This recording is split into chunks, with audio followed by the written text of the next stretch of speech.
स्वागत है आपका हमारे चैनल एक कहानी सुनो में।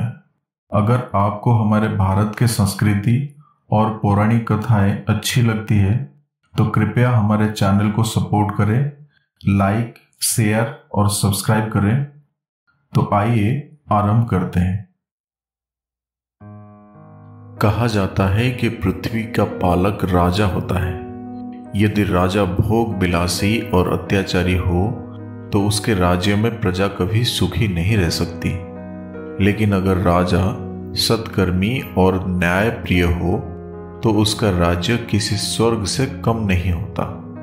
जब न्यायप्रिय और धर्मात्मा शासक की बात होती है तो सबसे पहले नाम आता है मर्यादा पुरुषोत्तम श्री राम का, जिनके न्यायप्रियता की बहुत सी कहानियां हम सुन चुके हैं। साथियों, एक दिन के तीसरे पहर राजसभा में बैठे हुए राजा राम ने अपने अनुज लक्ष्मण से कहा, भाई लक्ष्मण, देखो, राज दरबार के बाहर कोई न्याय प्राप्त करने के लिए तो नहीं आया है।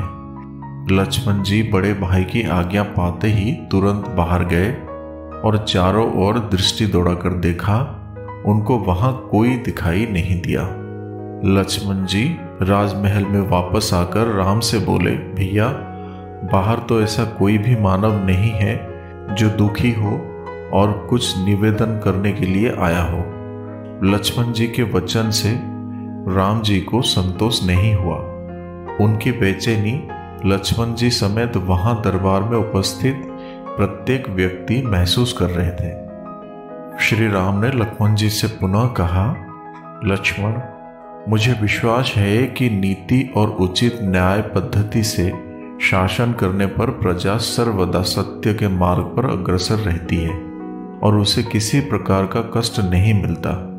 ये सब होते हुए तुम प्रजा के हित चिंतित में सर्वदा सक्रिय रहना। अब एक बार पुनः बाहर जाकर किसी भी कार्यार्थी अर्थात या न्यायार्थी का पता लगाओ। कोई भी ऐसा प्राणी यहां से निराश होकर ना जाए। श्री राम जी के आज्ञा पाते ही लक्ष्मण जी ने पुनः बाहर गए, लेकिन इस बार भी उन्हें राजभवन के बाहर कोई भी मनुष्य दिखाई नहीं दिया। लक्ष्मण जी ने फिर से अपनी पैनी निगाह चारों तरफ दौड़ाई और देखा कि द्वार पर एक कुत्ता खड़ा है, जिसके माथे पर गहरी चोट थी। ऐसा लगता था कि उसे किसी भारी चीज से मारा गया हो। वो लक्ष्मण जी को देखकर बार बार भौंक रहा था।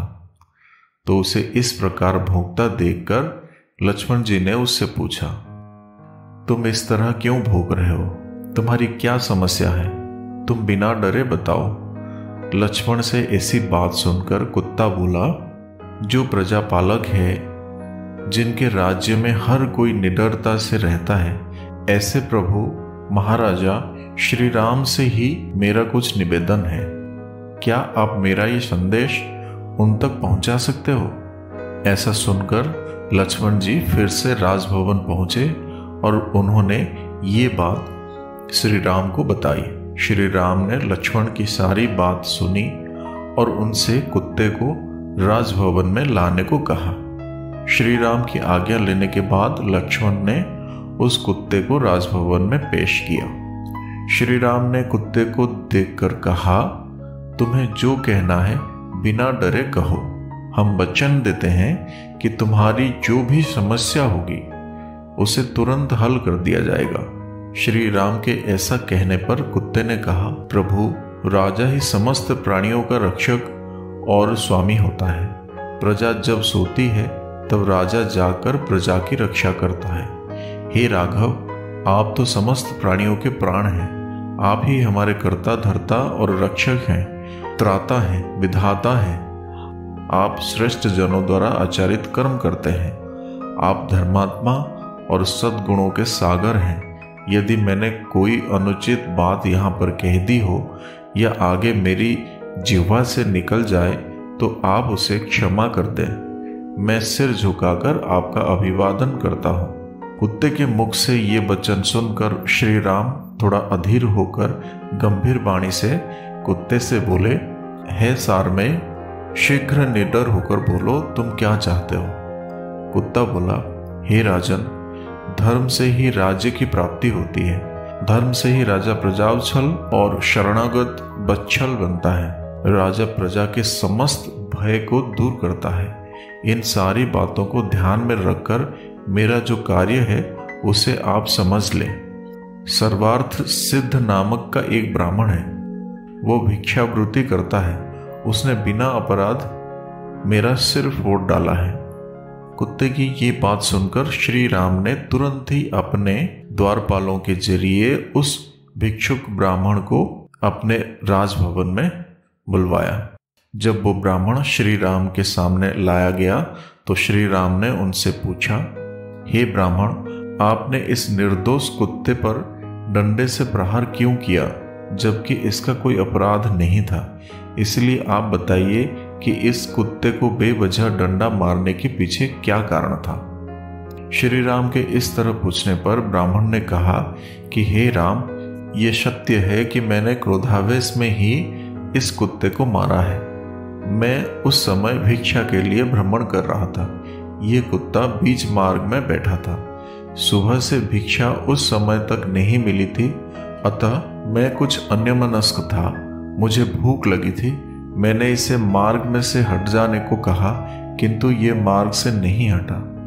मैं भूखा तो था ही, क्रोध में आ गया और उसी क्रोध में मैं इसे मार बैठा। मैं अवश्य दोषी हूं और स्वीकार करता हूं। इस अपराध का आप जो भी दंड देंगे वो मुझे स्वीकार्य होगा। आपसे दंड पाने के बाद मुझे नरकगामी होने का भय नहीं रहेगा। उस ब्राह्मण की ये बात सुनकर श्री राम ने वहां बैठे सभी सभासदों और गुरुजनों से राय लेना शुरू कर दिया। कुछ पलों तक आपस में विचार विमर्श हुआ और तब वहां बैठे कुछ विद्वानों ने श्री राम से कहा कि इस ब्राह्मण ने जो भी इस कुत्ते के साथ किया वो पूरी तरह से अपराध की श्रेणी में आता है। लेकिन शास्त्रों के अनुसार अगर कोई किसी को वध करने की इच्छा से प्रहार करता है या उसके हाथों किसी का वध हो जाता है तो उसे शारीरिक दंड मिलना चाहिए।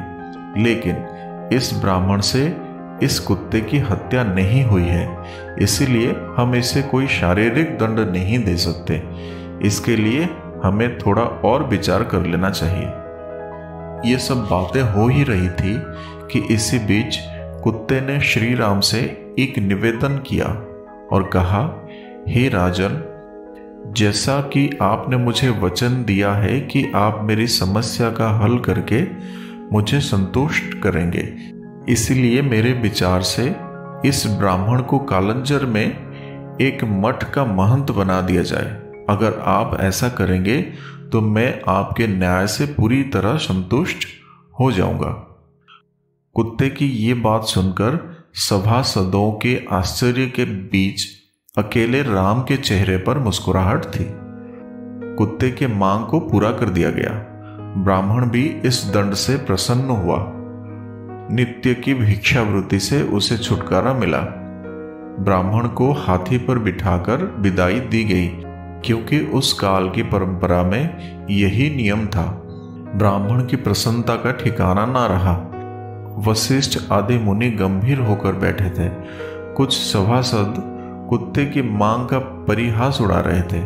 वे मुस्कुराते हुए अपने राजा राम से पूछे, महाराज, ब्राह्मण को तो दंड के बदले वरदान मिल गया, ये कैसा न्याय था? प्रभु श्री राम ने अपने मंत्रियों की शंका दूर करने के लिए उस कुत्ते से पूछा तो कुत्ते ने कहा, हे राजन, पिछले जन्म में मैं भी कालंजर के मठ का महंत था।